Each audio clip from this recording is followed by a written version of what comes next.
రాష్ట్రంలో తెలుగుదేశం కూటమి ప్రభుత్వం వచ్చిన తర్వాత ధాన్యం కొనుగోలులో ఎక్కడా రాజీ లేకుండా సమస్యలు ఉత్పన్నం కాకుండా కొనుగోలు చేస్తున్నామని రాష్ట్ర విద్యుత్ శాఖ మంత్రి గొట్టిపాటి రవికుమార్ అన్నారు. 1650 కోట్ల రూపాయల ధాన్యం బకాయిలు చెల్లించడం జరిగిందని తెలిపారు.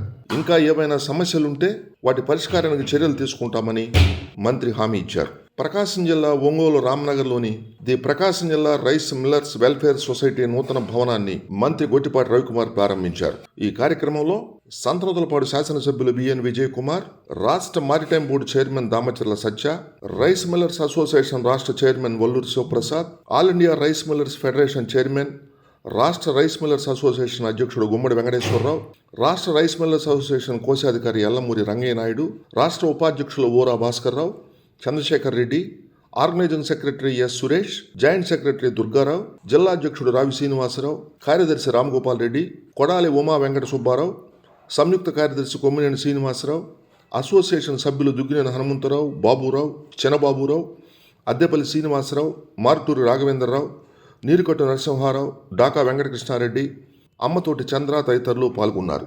తదుపరి మంత్రి గొట్టిపాటి రవికుమార్, మారిటైమ్ బోర్డు రాష్ట్ర చైర్మన్ దామచర్ల సత్య, సంతనూతలపాడు నియోజకవర్గ శాసనసభ్యులు బిఎన్ విజయ్ కుమార్ను అసోసియేషన్ కార్యవర్గం ఘనంగా సత్కరించింది.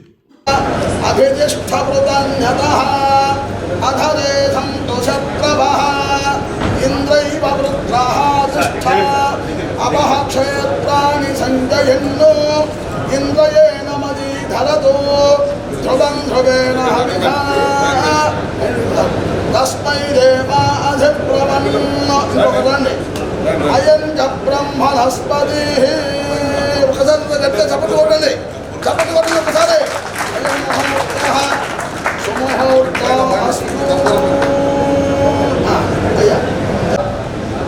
ప్రకాశం జిల్లా రైస్ మిల్లర్స్ వెల్ఫేర్ సొసైటీ భవనం సుమారుగా ఒక 35 సంవత్సరాల క్రితం నిర్మించబడింది.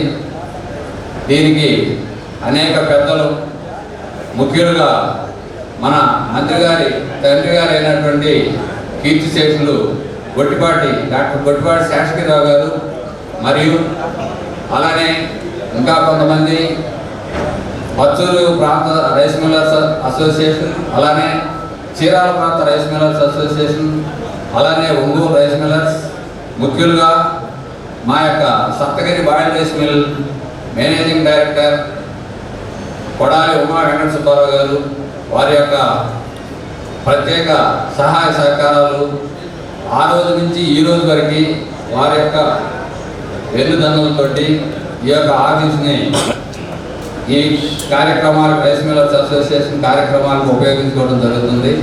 అలానే ఒంగోలు రైస్ మిల్లర్స్ కానీ యొక్క అందరి యొక్క సహాయ సహకారాలతో నిర్మించుకోవడం జరిగింది.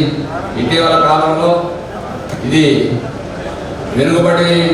వెనుకబడిపోయి పాతదైపోయిన సందర్భంలో మేమంతా ఒక మాట మీద నిలబడి దీన్ని మళ్ళా రీమోడల్ చేసి దీన్ని ప్రారంభించుకోవడానికి మేము సిద్ధపడినాము. వీటన్నిటికీ మన మంత్రివర్యులు, అలానే మన కొన్ని అనివార్య కారణాల వలన కొంతమంది ఎమ్మెల్యేలు రాలేకపోయినారు. వారికి మన అందరి వేదిక మీద ఉన్న పెద్దలందరికీ నమస్కారాలు తెలియజేసుకుంటున్నాం. హృదయపూర్వక కృతజ్ఞతలు మీకు, ప్రభుత్వానికి అందరికీ కృతజ్ఞతలు తెలియజేసుకుంటున్నాం. రైస్లో ప్రధాన పాత్ర మేము పోషిస్తున్నాం కాబట్టి 150 హెచ్పి నుంచి 200 హెచ్పికి మాకు అనుమతి పెంచవలసిందిగా. ఈ 360 కోట్లు కూడా మనకి 2020-21 నుంచి రావాల్సిన డ్రైనేజీ, మరి మిగతా డబ్బులు కూడా మనకు తెలవకుండానే ఈ గవర్నమెంట్ వచ్చిన తర్వాత మన అకౌంట్లో పడిపోయింది. ఇంకో మేలు ఏంటంటే రైస్ మిల్లింగ్ ఇండస్ట్రీకి 5 గంటల్లో, 4 గంటల్లో, 3 గంటల్లో కూడా రైతులకు పేమెంట్ వేయడం వలన ధాన్యం ఫస్ట్ ప్రైవేట్ వ్యాపారస్తులు కాకుండా వట్టి గవర్నమెంట్కే మేము ఇద్దాం, గవర్నమెంట్కి అమ్ముదాం అనే ఒక ఆలోచన రావడం అనేది కూడా మీకు చాలా చాలా చాలా అవసరమైన విషయం. అయితే సార్ దానికి చెప్పాలని తప్పదు. చిన్న ఇబ్బంది ఏంటంటే తెలంగాణ అనే జిల్లా చిన్న జిల్లా. మేము 1998లో 97లో మేము మా దగ్గరికి వచ్చాడు 10,000 టన్నుల టార్గెట్ ఇవ్వండి, 5,000 టన్నుల టార్గెట్ ఇవ్వండి అనే పరిస్థితి నుంచి 80 లక్షల టన్నులు ప్రొక్యూర్మెంట్ ఆర్డర్ చేస్తే మన పెద్ద అన్నపోలైన ఆంధ్రప్రదేశ్ 32 లక్షల టన్నులు మనం ప్రొక్యూర్ చేస్తాం. మా మనవికి ఏంటంటే ఈ 32 లక్షల టన్నులు బాగా మనకు సరిపోతాయి. మా కోరిక ఏంటంటే కనీసం మన స్టేట్ని 40 టన్నులు టార్గెట్ చేసేటట్టు ఛత్తీస్గఢ్ కూడా 60-70 లక్షల టన్నుల టార్గెట్ ఉంది. ఈ టార్గెట్ చేయడం వల్ల రైతాంగానికి వేరే రేట్ రావడం సాధ్యం అవుతుంది. నమస్కారం. ఈరోజు తెలుగుదేశం పార్టీ చంద్రబాబు నాయుడు గారు ముఖ్యమంత్రి అయిన తర్వాత రాష్ట్రం ఎంతో ఇబ్బందులు ఉన్నా కానీ ఈ రైస్ విషయంలో కూడా చాలా ఇబ్బందులు ఉన్నా కానీ ఈరోజు రాష్ట్రం వచ్చిన తర్వాత ఎన్నో మంచి పనులు చేసిన విషయం మనందరికీ తెలుసు. ఈరోజు ఇందాక చెప్పినట్టు ఆల్మోస్ట్ ఒక 32 lakh మెట్రిక్ టన్స్ ఆంధ్రప్రదేశ్లో ప్రొక్యూర్మెంట్ అయింది. అదే కాకుండా 24 hours డబ్బులు కూడా ఇవ్వడం చాలా మంచి విషయం. మనం ఒకటి గమనించాల్సింది ఏంటంటే రైస్ ఇండస్ట్రీ బాగుంటే మామూలుగా ఆంధ్రప్రదేశ్ పాలిటిక్స్ బాగున్నట్టు. ఎందుకంటే మిల్లర్స్ దగ్గర నుంచి ఫార్మర్స్ దగ్గర నుంచి రైస్ కొనుక్కుంటారు. రైస్ కొన్న తర్వాత రైస్ మిల్లింగ్ చేస్తారు. రైస్ మిల్లింగ్లో ప్రొక్యూర్మెంట్ అయిన తర్వాత ఈ పీడిఎస్ సిస్టంలో కూడా కొన్ని రైస్ మిల్ ఉపయోగిస్తారు. ఇవన్నీ పర్ఫెక్ట్ జరుగుతూ ఉంటే ఆటోమేటిక్గా ఆంధ్ర రాష్ట్రం ఆ స్టేట్ బ్రహ్మాండంగా ఉన్నట్టు లెక్క. సో ఈరోజు వచ్చిన వెంటనే మన మంత్రివర్యులు సీఎం గారు కూడా అనేక మంచి పనులు రైస్ మిల్లర్స్ చేశారు.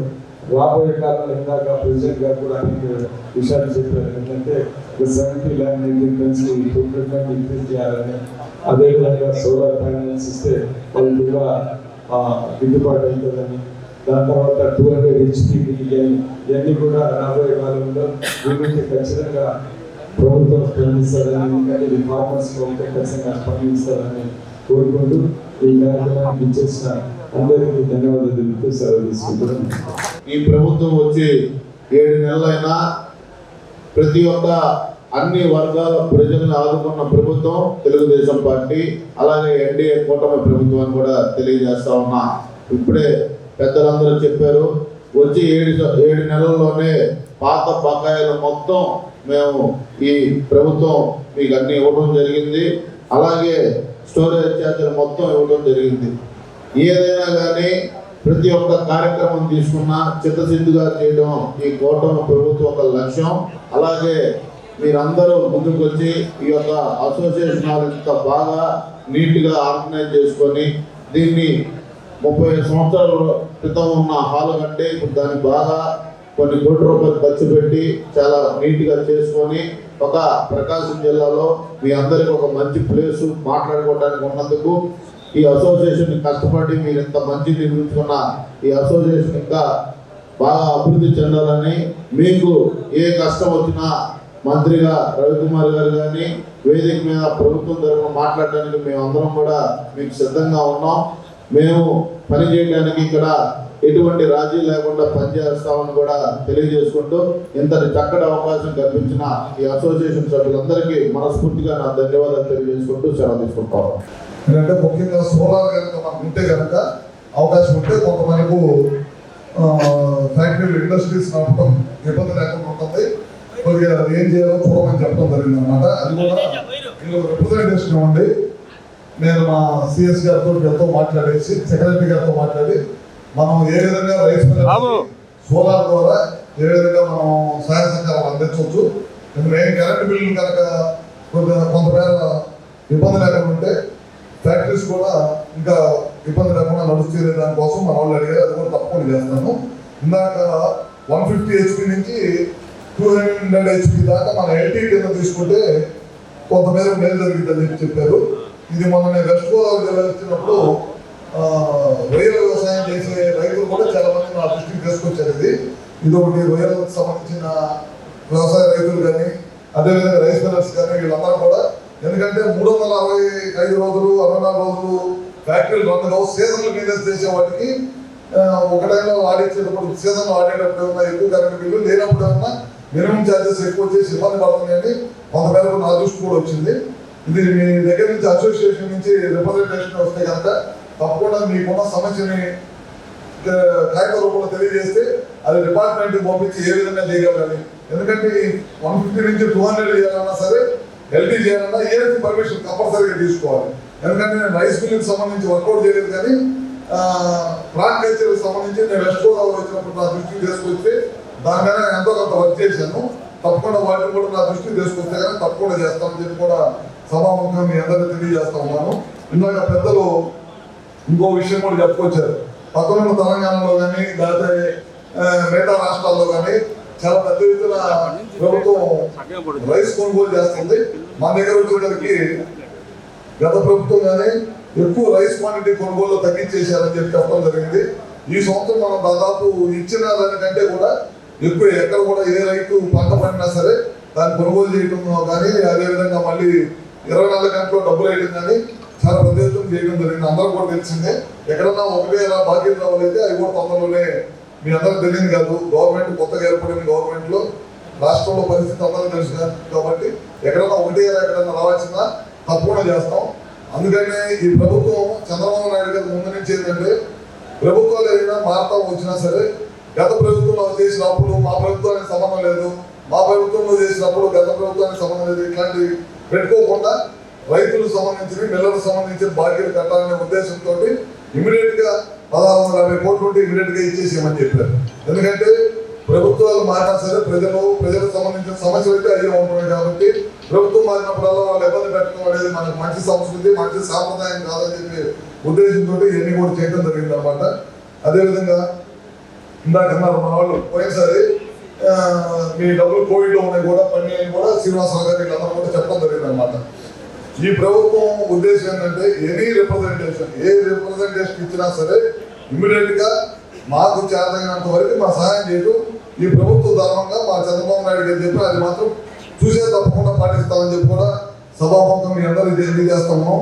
ఏదన్నా సరే రైస్ మిల్లుకి సంబంధించిన సమస్యలు ఏదైనా సరే మా వరకు మాకు చేతనైనంత వరకు ఏదైనా సరే తప్పకుండా మా సహాయ సహకారాలు చంద్రబాబు నాయుడు గారి సహాయ సహకారాలు ఈ ప్రభుత్వం సహాయ సహకారాలు ఎప్పుడు కూడా ఉండని చెప్పి కూడా మరొకసారి తెలియజేసుకుంటూ దాదాపు 30 సంవత్సరాల నుంచి ఈ అసోసియేషన్ ఉంది. ఇక్కడ ఈ అసోసియేషన్ ఈ చుట్టుపక్కల జిల్లాల్లో కానీ ఎక్కడైనా సరే సేవలు అందిస్తూ ఉన్నారు. మళ్ళీ వాళ్ళ ఈ అసోసియేషన్ మొత్తం దాదాపు ₹1 కోట్లతోటి మళ్ళీ రిపేర్ చేసుకోవడం కూడా చాలా మంచి శుభము.